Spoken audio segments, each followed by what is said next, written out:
El último suspiro en Año Nuevo. Nunca creí en milagros hasta aquella noche de Año Nuevo.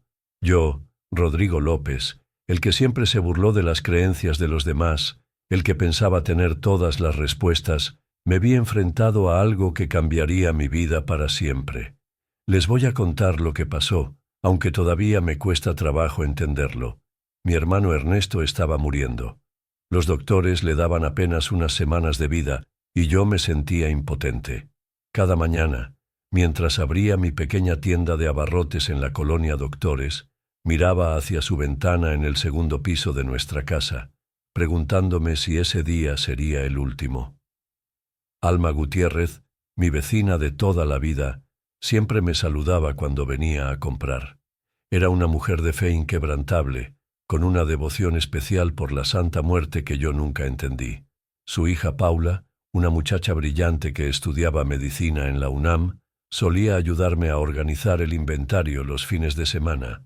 «Rodrigo», me dijo Alma una tarde mientras compraba velas, «la niña Blanca puede ayudar a tu hermano.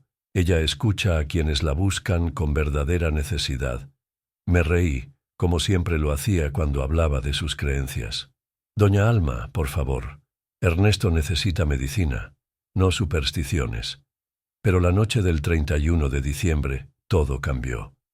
El cielo estaba cubierto por nubes grises y pesadas, y el aire frío se colaba por las rendijas de las ventanas. Los cohetes sonaban a lo lejos, pero en nuestra casa reinaba un silencio sepulcral.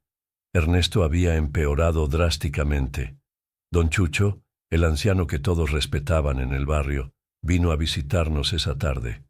Lo encontré sentado en la banqueta frente a mi tienda, fumando su eterno cigarro. «Muchacho», me dijo con su voz gastada, «a veces la fe no está en lo que podemos ver o tocar, está en aceptar que hay cosas que no entendemos».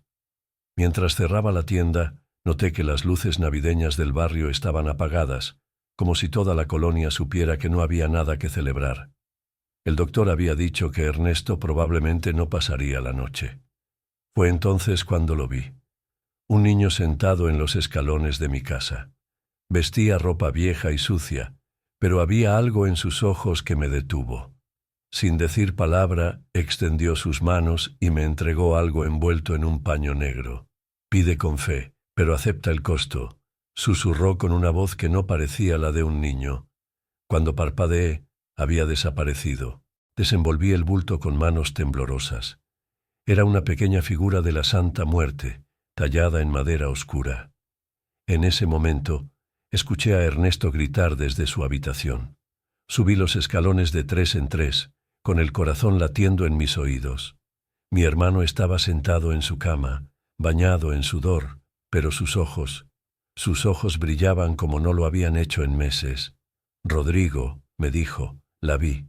Era hermosa y terrible al mismo tiempo. Me dijo que podía quedarme, que todavía no era mi hora». Las campanadas de medianoche comenzaron a sonar. 12 golpes que marcaron el inicio de algo que no podía explicar. Ernesto se levantó de la cama por primera vez en semanas, como si nunca hubiera estado enfermo. La alegría y el miedo se mezclaron en mi pecho cuando recordé las palabras del niño. «Acepta el costo».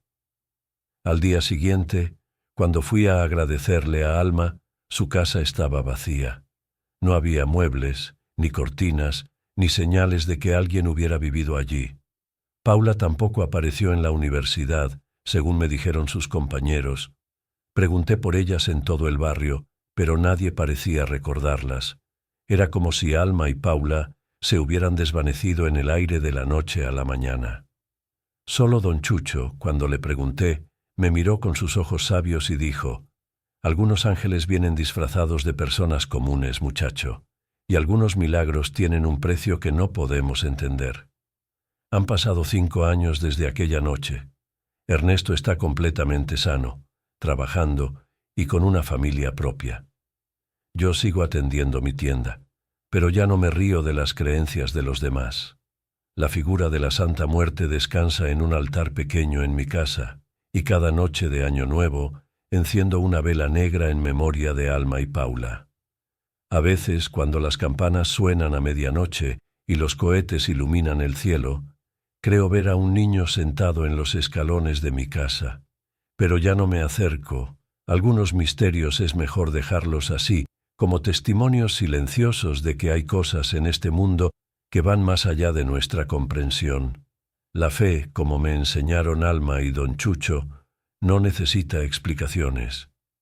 A veces, solo necesita un último suspiro de esperanza en una fría noche de Año Nuevo, y la voluntad de aceptar que los milagros, por más inexplicables que sean, existen. Y si alguna vez pasan por la colonia Doctores y ven mi tienda, entren. Les contaré esta historia mientras les sirvo un café. Quizás ustedes también tengan una historia de fe que compartir, porque he aprendido que los milagros, como las estrellas en el cielo, están ahí para quien quiera verlos. Solo hay que estar dispuesto a creer y, sobre todo, a aceptar que a veces la fe tiene un precio que no podemos entender, pero que vale la pena pagar. Cada vez que alguien me pregunta si creo en milagros, solo sonrío y miro la pequeña figura de madera en mi altar, porque aprendí que los verdaderos milagros no son los que vemos en la televisión o leemos en los libros, sino los que ocurren en las calles de nuestros barrios, entre la gente común, en las noches frías de Año Nuevo, cuando la fe y la desesperación se encuentran en una encrucijada y algo más grande que nosotros mismos nos muestra el camino. Y si alguna vez ven a un niño sentado en unos escalones, ofreciéndoles algo envuelto en un paño negro, recuerden mi historia. Porque los milagros, como el último suspiro de un año que termina, son tan reales como el aire que respiramos, aunque a veces sean igual de difíciles de comprender. La fiesta del silencio. A veces las noches que más esperamos son las que nos traen las sorpresas más insospechadas. Esa Nochevieja no fue la excepción. Todo comenzó de manera sencilla, como cualquier otra noche de fin de año. Había pasado el día en la oficina, cerrando asuntos pendientes y escuchando a Carlos, mi compañero de trabajo, hablar con entusiasmo sobre la fiesta que organizaría en mi departamento. Julia, esta noche va a ser inolvidable. Aunque somos pocos, hagamos algo especial, me dijo con una sonrisa nerviosa. Su entusiasmo siempre contrastaba con mi escepticismo natural, pero no quería desanimarlo. Además, qué mal podía salir en una reunión de 5 amigos en un edificio tranquilo del centro histórico. Mi hermano David había llegado temprano para ayudarme con los preparativos. Aunque nuestras personalidades eran opuestas, nos entendíamos bien. Mientras yo analizaba cada detalle, él resolvía las cosas con su práctica y sentido del humor. Julia, ya relájate. Es una noche para disfrutar, no para pensar tanto, dijo mientras abría una botella de vino. La primera en llegar fue doña Rosa, nuestra vecina del tercer piso. Era una mujer mayor, de mirada serena y voz pausada. Siempre me intrigó su aura de misterio. En esa ocasión, traía un pequeño paquete envuelto en papel rojo. Esto es para proteger tu hogar esta noche, niña. Las noches de cambio de año traen energías especiales, dijo al entregármelo. Lo acepté con una sonrisa cortés, aunque no creía en esas cosas. Samuel, mi amigo fotógrafo, y Carlos llegaron poco después. Entre risas y bromas, la atmósfera comenzó a relajarse. La cena fue sencilla, pero agradable. Hablamos de nuestras metas para el año nuevo, compartimos anécdotas y brindamos con entusiasmo. Por un momento, todo fue perfecto. Sin embargo, algo cambió cuando el reloj marcó las 11:55 de la noche. Estábamos en la sala, riendo, cuando de repente las luces se apagaron. La oscuridad nos envolvió como un sudario, y el frío que se filtraba por las paredes de piedra pareció intensificarse. Al principio pensamos que era un apagón común. Debe ser por los cohetes, sugirió Samuel, tratando de calmar los nervios. Pero algo no se sentía bien. El silencio que se instaló en el edificio era casi palpable, roto solo por un murmullo que venía de los pasillos. David fue el primero en notar los rezos. ¿Escuchan eso?, dijo en voz baja. Nos quedamos en silencio, tratando de identificar el sonido. Parecía un cántico, como si varias personas estuvieran rezando al unísono. «Debe ser doña Rosa», dije, intentando razonar, pero sabía que no era solo ella. Samuel, siempre curioso, decidió investigar. «Quédate aquí, Julia. Voy a ver qué pasa». Lo seguí de cerca, incapaz de quedarme quieta. En el pasillo, la oscuridad era casi total, pero el murmullo era más fuerte. Seguimos el sonido hasta la azotea. Ahí, la escena que encontramos nos dejó sin palabras. Doña Rosa estaba en el centro de un grupo de vecinos, rodeada de velas y un altar dedicado a la Santa Muerte. Las figuras brillaban con una luz tétrica y el aire se sentía pesado, cargado de algo inexplicable. «¿Qué está pasando aquí?», pregunté, intentando sonar firme. Doña Rosa alzó la vista, su expresión grave. «Niña, esta noche es especial. Estamos pagando por los milagros que se nos concedieron este año. No deben interrumpir». Samuel, más valiente que yo, sacó su cámara para tomar fotos. En ese momento, el murmullo cesó y una brisa helada recorrió la azotea. De repente, un fuerte golpe sacudió el edificio. Bajamos corriendo al departamento, el corazón latiendo con fuerza. Al llegar, encontramos a Carlos y David en silencio, mirando hacia la puerta. «Hay alguien ahí fuera», susurró Carlos. Abrí la puerta con cautela y lo vi. El hombre de la plaza estaba parado en el umbral. Vestido de blanco, su figura irradiaba una calma inquietante. Sus ojos, vacíos y profundos, se clavaron en los míos. No dijo nada, solo extendió una mano, como si estuviera esperando algo. Sentí un escalofrío recorrer mi cuerpo. Cerré la puerta de golpe, intentando racionalizar lo que había visto. «No puede ser real», me repetía, pero sabía que lo era. Las campanadas de medianoche resonaron, y con cada golpe el ambiente parecía llenarse de una tensión insoportable. De repente, todo quedó en silencio. ¿Había pasado ya? Cuando amaneció, el edificio parecía volver a la normalidad. Pero al salir al pasillo, noté algo que me dejó sin aliento. En la azotea, el altar de doña Rosa había cambiado. Entre las fotos de aquellos que habían recibido milagros estaba la mía. Una versión de mí misma que no recordaba haber vivido. Una versión que, por primera vez, me hizo dudar de mi propia existencia. Desde esa noche, nunca volví a ser la misma. A veces, en el silencio de la madrugada, puedo sentir la mirada del hombre de la plaza observándome desde las sombras, esperando algo que no estoy segura de poder darle. La carretera de las almas.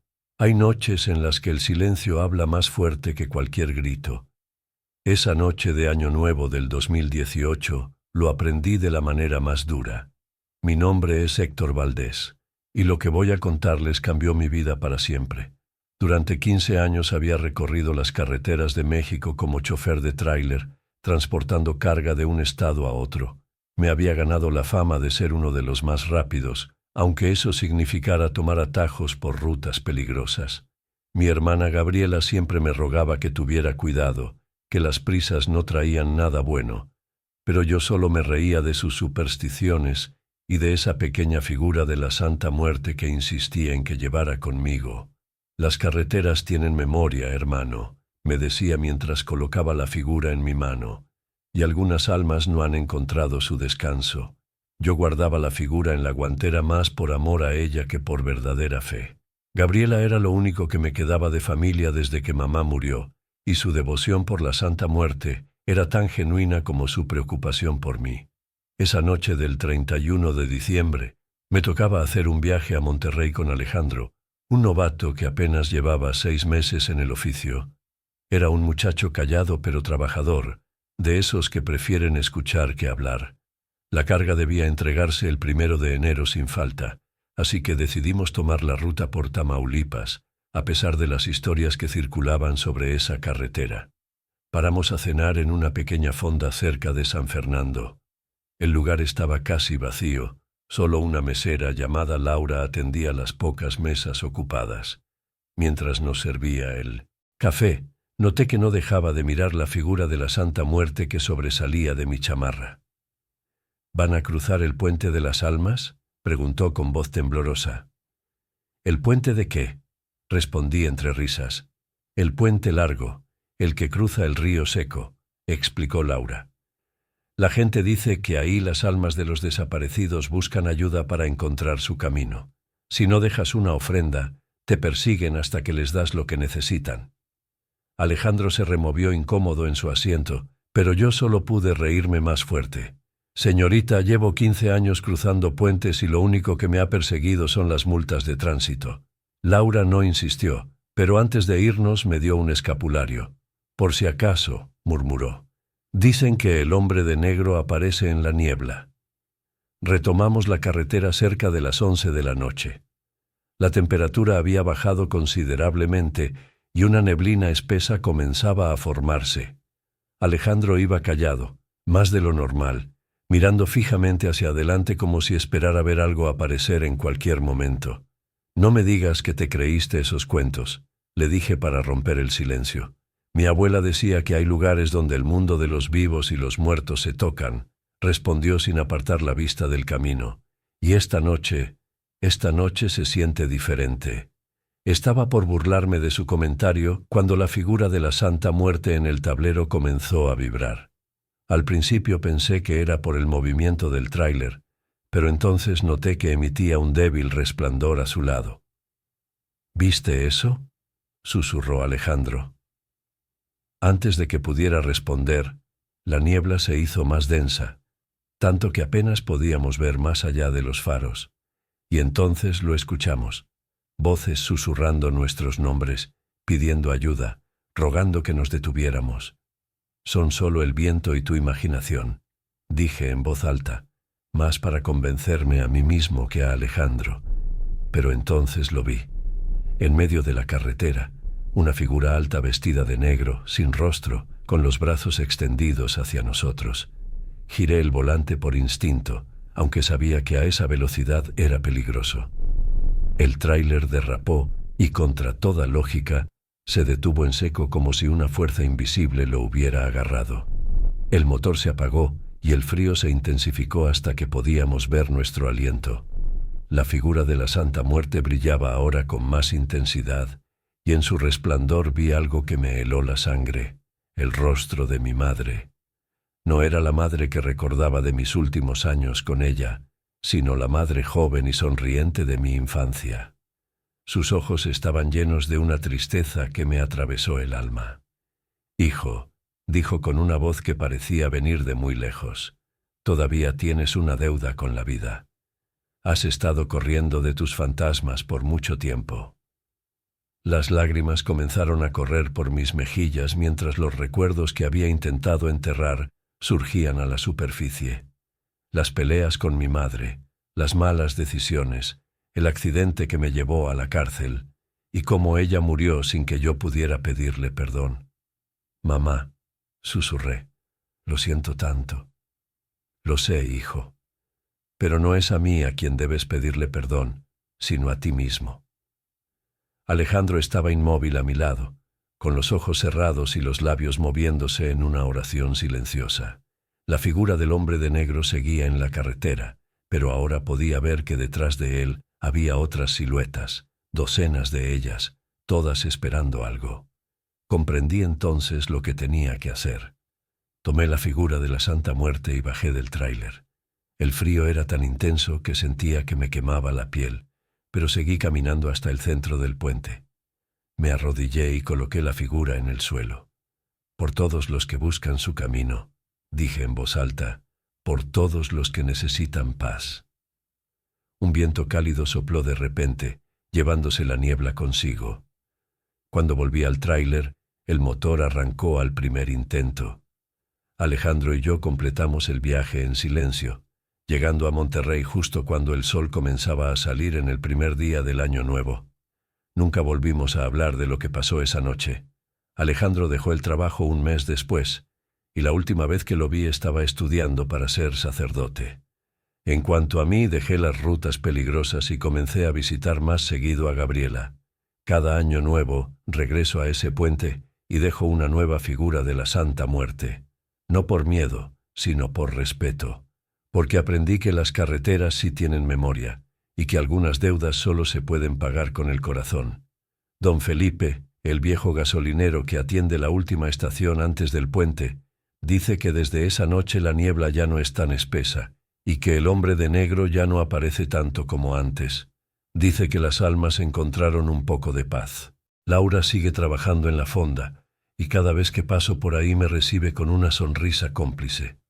Nunca hablamos de aquella noche, pero ambos sabemos que hay verdades que no necesitan palabras, y la figura de la Santa Muerte que Gabriela me dio, bueno, dicen que aparece de vez en cuando en el puente, brillando con una luz azul, guiando a los viajeros perdidos hacia su destino. Yo prefiero pensar que es mi madre, cuidando no solo de mí, sino de todos los que, como yo, necesitan encontrar su camino de regreso a casa. Porque al final, eso es lo que somos todos en esta vida, viajeros buscando el camino a casa. Y a veces, solo a veces, necesitamos que alguien nos recuerde que el verdadero milagro no está en lo que vemos, sino en lo que sentimos en el corazón. Ahora, cada vez que alguien me pregunta si creo en fantasmas o en la Santa Muerte, solo sonrío y digo, creo en la paz que encuentras cuando dejas de correr de tus miedos. Porque esa noche en la carretera de las almas, no solo me encontré con los fantasmas de otros, sino también con los míos propios. Y aprendí que algunos milagros comienzan cuando nos atrevemos a detenernos y enfrentar lo que más nos asusta, nuestro propio pasado. El milagro de los perdidos. Nunca pensé que el milagro más grande de mi vida llegaría en la noche más oscura. Mi nombre es Mariana Cruz, y esta es la historia de cómo el amor de una madre puede mover montañas, aunque el precio a pagar sea más alto de lo que imaginamos. Era víspera de Año Nuevo en San Miguel Tepetlaoxtoc, un pueblo donde las sombras bailan entre las calles empedradas y los secretos se susurran en las esquinas de la plaza central. Mi hija Isabela, mi pequeño ángel de 8 años, llevaba 3 meses postrada en cama. Los médicos, con sus batas blancas y palabras complicadas, solo me ofrecían miradas de compasión y diagnósticos cada vez más desalentadores. Esa tarde, mientras las campanas de la iglesia resonaban con un eco melancólico, me encontré vagando por el mercado del pueblo. Los puestos de Año Nuevo brillaban con luces de colores, pero para mí todo era gris. Fue entonces cuando la vi. Doña Celia, la vendedora de figuras religiosas, me llamó desde su puesto en la esquina más alejada del mercado. «Marianita», me dijo con voz suave, sus arrugas formando un mapa de sabiduría en su rostro, «he estado esperándote». Sus manos, curtidas por el tiempo, sostenían una figura que nunca había visto antes. Era la Santa Muerte, pero diferente a cualquier otra que hubiera visto en mi vida. Sus ojos parecían seguirme, y sentí un escalofrío recorrer mi espalda. «Tu niña», continuó doña Celia, «necesita más que medicina. Necesita un milagro». Sus palabras me golpearon como un martillo en el corazón. ¿Cómo sabía ella sobre Isabela? En nuestro pueblo los rumores viajan más rápido que el viento, pero había algo en su mirada que me decía que sabía más de lo que aparentaba. Mi hermano Raúl me encontró saliendo del mercado. Había estado sobrio por 3 meses, un milagro en sí mismo después de años de perderse en el alcohol. «Mari», me dijo, sus ojos brillando con preocupación, «¿qué llevas ahí?». Escondí la figura en mi rebozo, sintiendo vergüenza y miedo al mismo tiempo. Raúl siempre había sido mi protector, incluso en sus peores momentos. El padre Mateo nos vio desde las escaleras de la iglesia. Su rostro se ensombreció al notar el bulto en mi rebozo. «Mariana», me llamó, «la desesperación nos hace buscar caminos peligrosos, pero yo ya no escuchaba consejos. Cuando tu hija se está muriendo, ¿qué madre no movería cielo y tierra?». Llegué a casa cuando el sol se ocultaba tras las montañas. Isabela dormía, su respiración débil como el aleteo de una mariposa. Coloqué la figura junto a su cama, mis manos temblando mientras encendía una vela. Las palabras de doña Celia resonaban en mi mente. A medianoche, Cuando el año viejo muera y el nuevo nazca, pide tu milagro. Pero recuerda, todo tiene un precio. Las horas pasaron como siglos. Me arrodillé junto a la cama de mi hija, rezando primero las oraciones que mi madre me enseñó, luego palabras que brotaban del fondo de mi alma. El reloj marcaba las 11:30 cuando escuché los gritos en la plaza. Era Raúl. Mi hermano estaba de rodillas en el centro de la plaza, llorando como nunca lo había visto llorar. «Lo hice por ti», gritaba, «por Isabela». Cuando me acerqué, vi que sostenía un reloj de bolsillo antiguo. El hombre del reloj balbuceaba, me dio una oportunidad. Las campanas comenzaron a sonar. 12 campanadas que sacudieron el pueblo entero.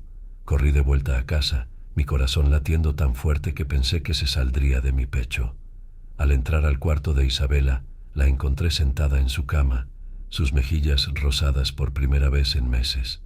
«Mamá», me dijo con una sonrisa, «tuve un sueño muy bonito. Un señor con un reloj me dijo que el tío Raúl me había regalado sus años. La abracé tan fuerte que temí lastimarla, pero ella ya no era frágil. Era mi niña otra vez, fuerte y llena de vida».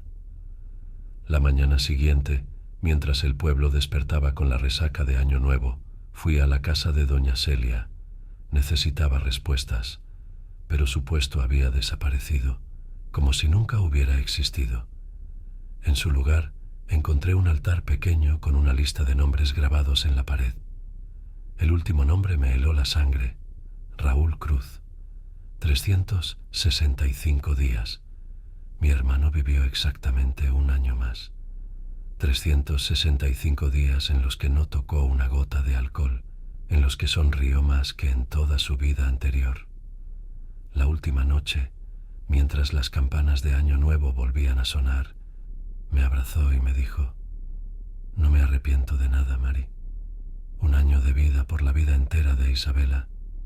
Es el mejor trato que he hecho. El hombre del reloj nunca apareció de nuevo en nuestro pueblo. Algunos dicen que lo han visto en otros lugares, ofreciendo tratos a almas desesperadas.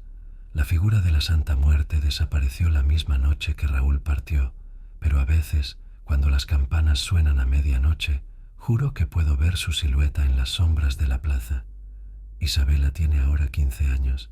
Es una jovencita hermosa y llena de vida que cada año, en Nochevieja, deja una flor en la tumba de su tío. No recuerda mucho de su enfermedad, pero habla a menudo del sueño del señor del reloj. Yo nunca le he contado toda la verdad. ¿Cómo explicarle que su vida fue el regalo más grande y más doloroso que hemos recibido? A veces, cuando camino por la plaza al atardecer, me pregunto si hice lo correcto al aceptar aquella figura de doña Celia.